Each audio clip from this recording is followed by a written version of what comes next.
여러분, 다이어트를 하면서 처음에는 잘 빠지던 살이 어느 순간부터 정체기가 오고 또 음식에 대한 욕심은 커지고 결국 내가 의지가 약한가 이렇게 자책하게 되신 적 있으신가요? 저도 정말 그랬어요. 제가 제 경험담으로만 설명드리는 것보다 이렇게 근거 있는 자료로 조금 말씀드리고 싶어서 최근에 공부를 좀 해봤습니다. 그 결과 왜 이런 일이 일어나는지, 그리고 왜 의지만으로 해결할 수 없는지, 그런 것들을 쉽게 오늘 알려드릴게요.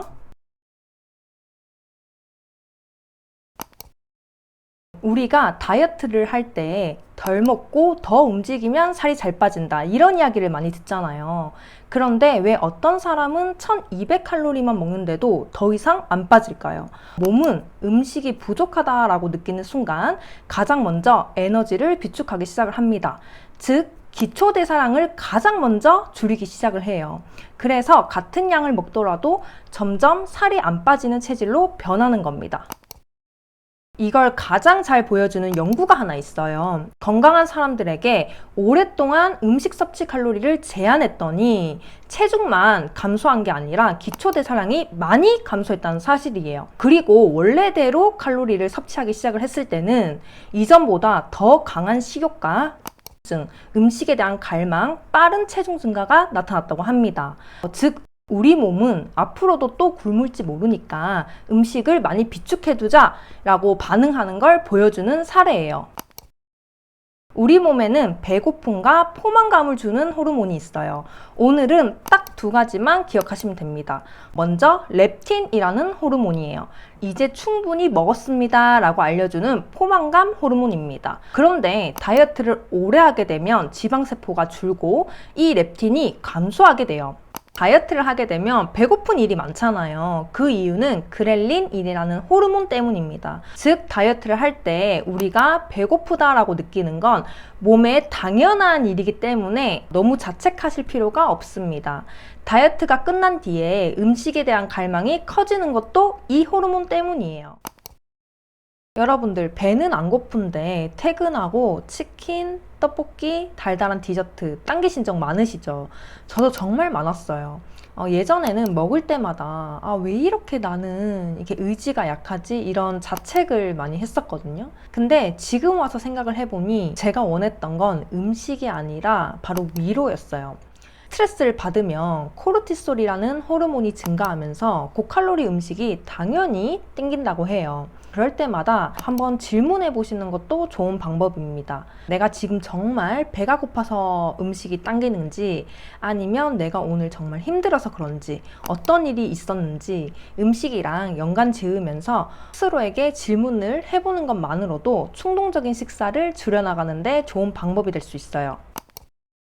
우리가 살아가는 환경도 식욕에 정말 큰 영향을 준다는 사실입니다. 예전에는 음식을 구하는 것 자체가 너무 어려웠지만 지금은 고칼로리 음식이 24시간 우리 옆에 있잖아요. 우리가 음식을 조금 더 손쉽게 구할 수 있게 되고 그것도 하나의 원인이 될 수 있다는 점이에요. 사실 이 책에서도 강조하고 있는 부분이고 저 또한 느끼는 바이지만 유전적인 영향도 강한 건 사실이에요. 제가 다이어트를 하기 전에 유전적인 영향이 있다는 걸 조금 회피했던 경향이 있습니다. 근데 지금 생각을 해보면 저희 집안에 그 살이 잘 찌는 체질 유전인 것 같아요. 평소에 유전적인 영향이 있다라고 생각하시는 분들이 다이어트를 할 때 조금 포기를 하고 싶거나 나는 이미 안 돼 라고 생각을 하실 수도 있을 것 같아서 체중을 유지하고 있는 입장으로서 그러신 분들이 계시다면 포기하시지 마시고 우리가 유전적인 것도 노력으로 이겨낼 수 있다는 사실을 조금 알려드리고 싶어요. 저희가 의지를 키우는 것도 중요하지만 이런 환경을 바꾸는 것도 더 쉬운 방법이 될 수 있거든요. 여러분들과 하나씩 같이 해볼 테니까 너무 걱정하시지 마시고 잘 따라오셨으면 좋겠습니다. 마지막으로 오늘 이야기에서 여러분들이 꼭 기억하시면 좋을 게 있어요. 식욕이 우리를 괴롭히기 위해서 나타나는 게 아니라 자연스럽게 우리 몸에서 나타나는 반응이라는 거예요. 다이어트가 의지만으로 해결되는 게 아니라 조금 내 몸의 대사부터 내 환경까지 이렇게 개선하는 것부터 시작이라고 생각을 합니다.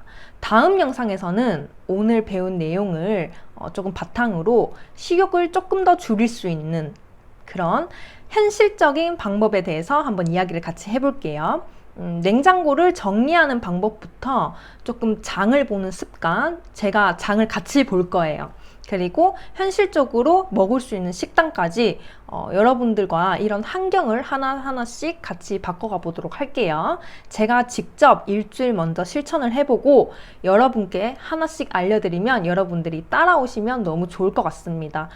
이번에는 여러분들의 다이어트가 금방 하고 이런 지는 다이어트가 아니라 우리 몸을 조금 이해하고 오래 건강한 습관을 가져갈 수 있도록 그런 다이어트를 저랑 같이 해보셨으면 좋겠어요.